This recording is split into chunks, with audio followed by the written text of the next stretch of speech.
En el micro anterior hablamos de industria nacional y si uno observa hacia atrás es una experiencia argentina bastante joven.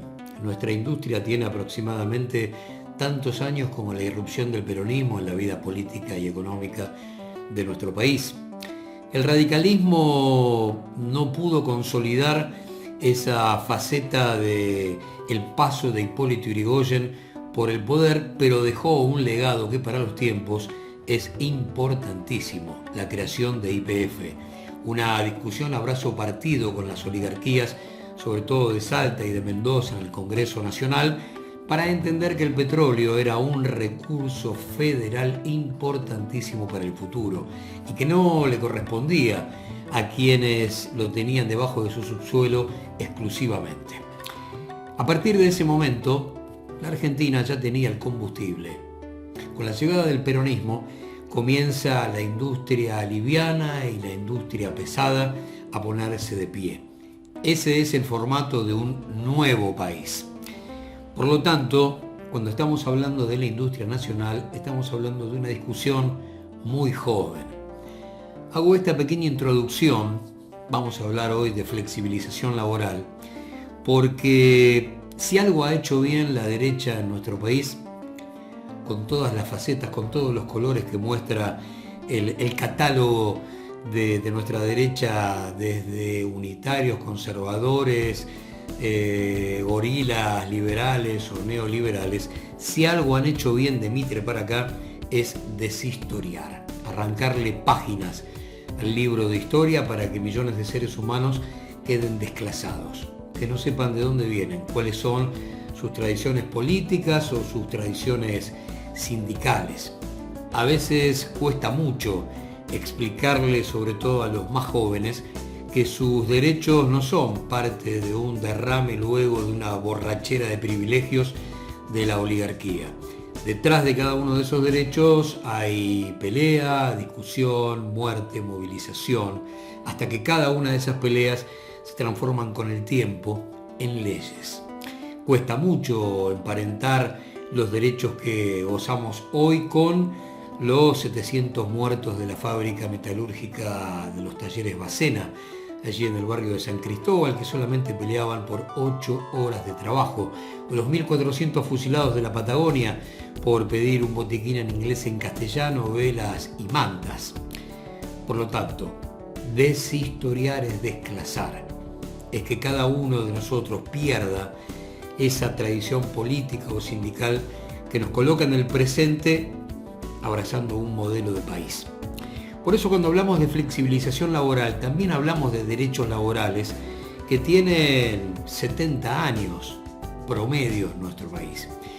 Muchos nacen a partir de la Secretaría de Trabajo y Previsión en manos de Juan Domingo Perón. Otros son los que en cuentagotas empiezan a aparecer desde principios del siglo XX, sobre todo de la mano de la irrupción del socialismo en los congresos que desde 1904, 1908 empiezan a multiplicar la presencia de la bancada socialista, partido creado, fundado en nuestro país en 1896. Y por supuesto también de la mano del radicalismo, que le lleva algunos añitos a ese socialismo que aparece como el segundo gran partido con raíces nacionales y populares.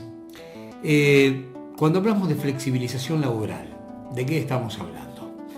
Básicamente de bajar de un plumazo la mayoría de los derechos madre que nacen a partir de 1943.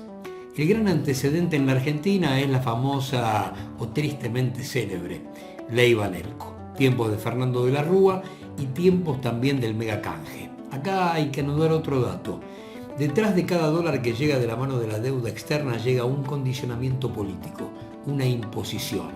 Y después de blindaje y megacanje, el formato que había elegido el Fondo Monetario Internacional para transformar en apetecible a la República Argentina a la hora de poder traer sus multinacionales para fabricar con los mismos costos del sudeste asiático era la flexibilización laboral. O sea, chau derechos.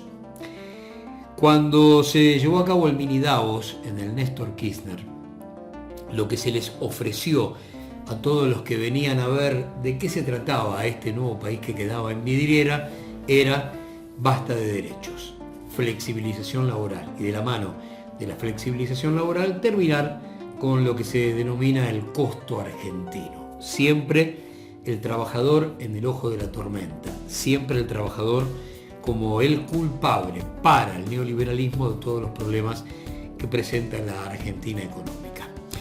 Por lo tanto, a partir de Vaca Muerta, a partir del acuerdo que se lleva adelante con los petroleros, comienza a darse un clima de optimismo dentro del gobierno de poder multiplicar en cada una de las ramas más importantes de nuestra producción acuerdos similares.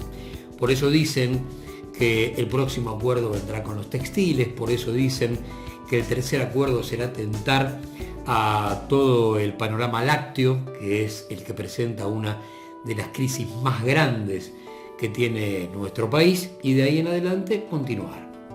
Flexibilización laboral, terminar con los derechos que, insisto, a la República Argentina le llevó a edificar durante 70 años de su vida económica.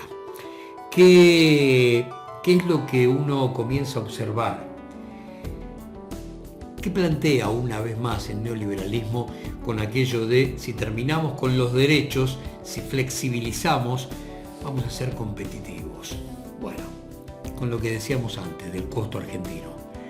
En este tercer desembarco del neoliberalismo en la República Argentina, vuelve otra vez a sembrar la derecha la semilla de si terminamos con los derechos laborales vamos a ser competitivos.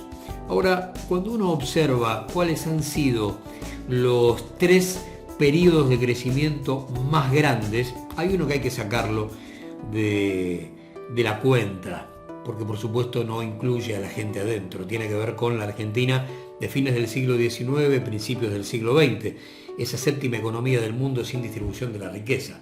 Ese es el primer gran periodo de crecimiento, el que generalmente los libros recuerdan como el periodo de Roca. ¿Cuál es el segundo? El segundo nace en 1964 y termina en 1974. Allí todo lo que se había sembrado entre 1946 y 1955 encuentra el gran eco de una Argentina que ya hasta por inercia no puede parar.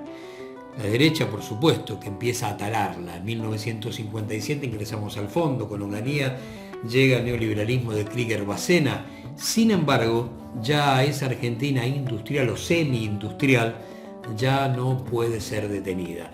Por eso, el segundo gran periodo de crecimiento es 64-74.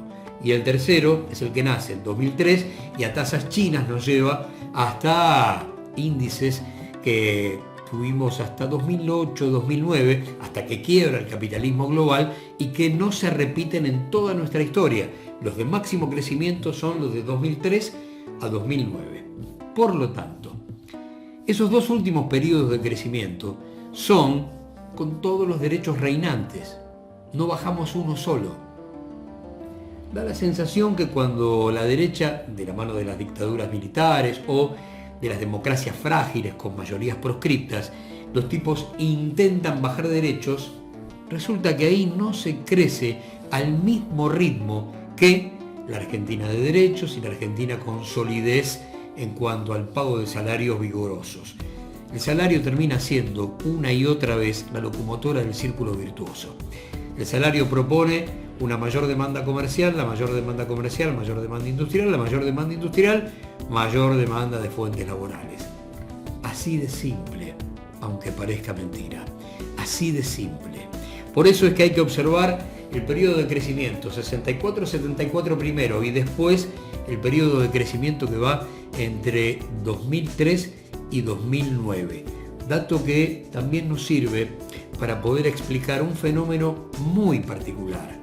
Resulta que allá por el año 2011, la Argentina del kirchnerismo le prestó a General Motors 70 millones de dólares para que no cierre sus puertas en la República Argentina.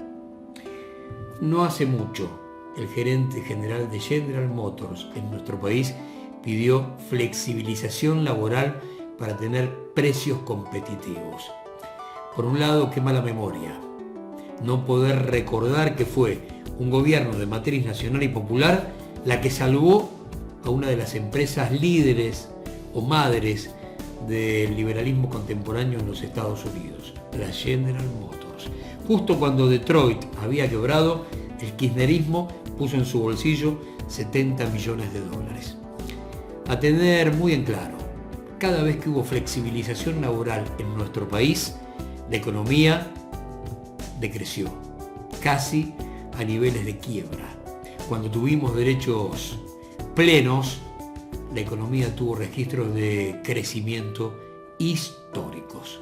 Hasta nuestro próximo encuentro.